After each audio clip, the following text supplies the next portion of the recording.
Hi everyone, I'm Pavitra from Crossing Hurdles. At Crossing Hurdles, we work closely with professionals across different industries, and one thing we always try to maintain throughout the hiring process is transparency. So today we have Jesse with us, and Jesse will share his experience. And so in today's episode of our Journey to Hire series, we are going to cover his journey.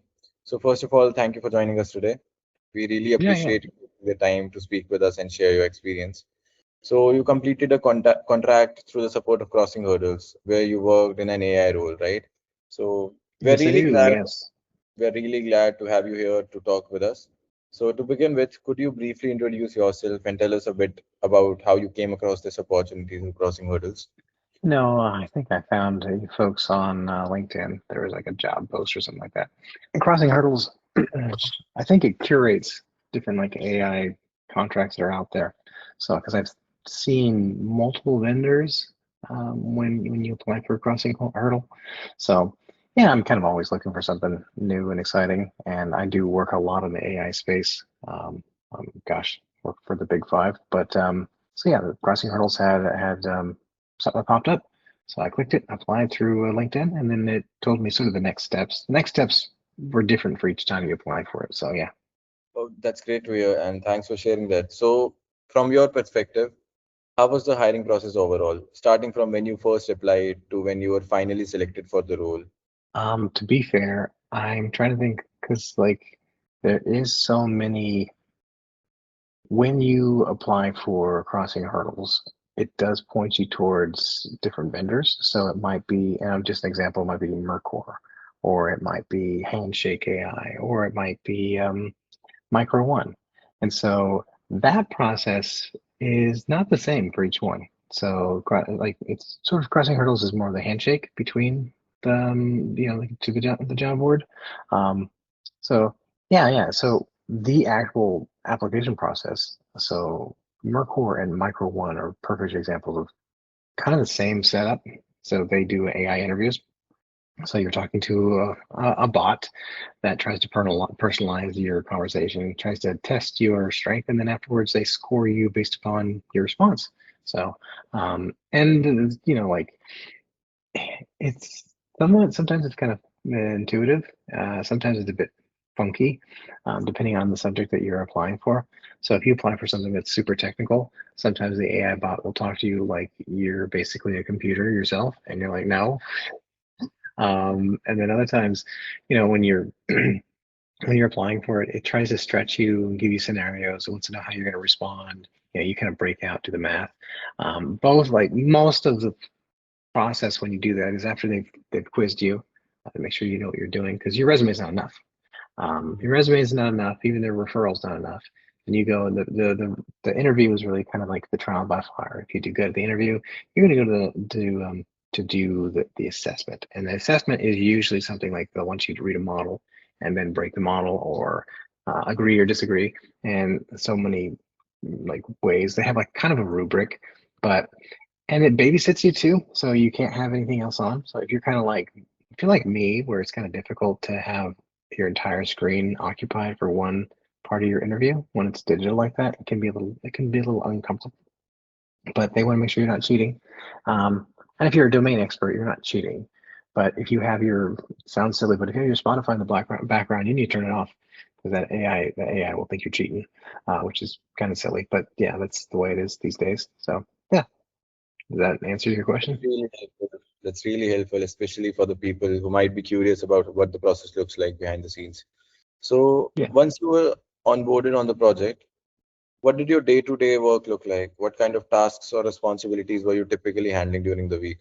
Oh goodness. I mean, the truth is, I have a lot of contracts open, and they all have different kind of like dials to them. But I'll say they're always asynchronous. The way that they manage them. So here's a little tip for those who are hiring an AI. You can get the same job, quote unquote, with a different AI company or AI, almost like AI temp agency, um, with a different rate that's still working for the exact same primary client. And the difference really has to do with who is managing the job. So whoever the PM is, the dynamic is going to be different. So I can tell you, and I don't want to name names because it would be kind of mean, but consistently, I'll tell you this one. You cannot expect them to last forever. They might be paused at any moment, which kind of sucks. But then at the same time, you're like, that's why you take on multiple projects, and you can take on multiple projects. And if you get offboarded on a project, so let's just say they realize they've overhired, that happens a lot. They overhire, and you only checked one bucket, don't do that. Apply for as many as you can. So if you can cover 3 or 4 different domains, like I can cover 5 or 6 domains, to be honest.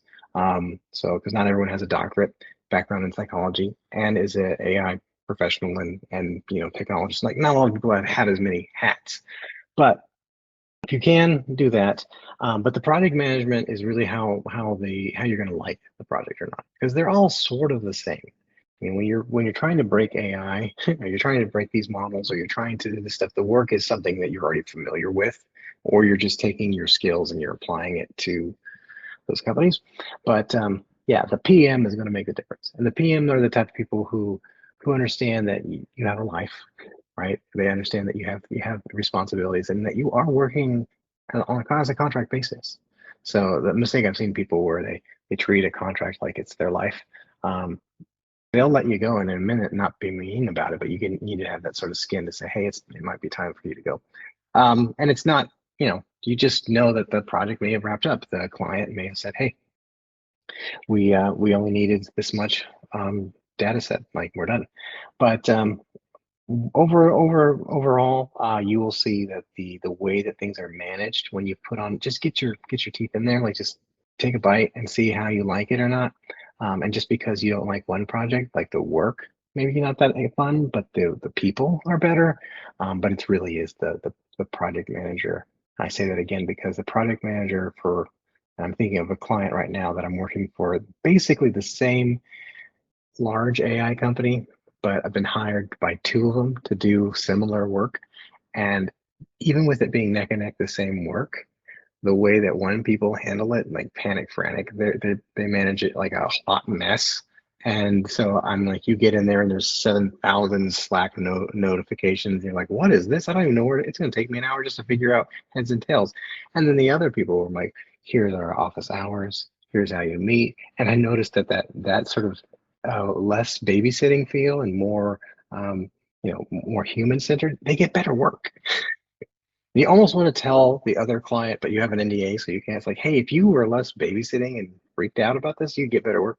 But that's something you learn as a contractor. You have to be in it for what fits your lifestyle and not be too married to the outcome, because it's sort of gig economy. It's just a new gig economy. Oh, that's really valuable advice, and thank you for sharing that. I think that would be really helpful for all the people who are trying to get job in a similar role or basically getting the contracts. So again, thanks a lot for taking the time today to talk with us, and we really appreciate you sharing your experience.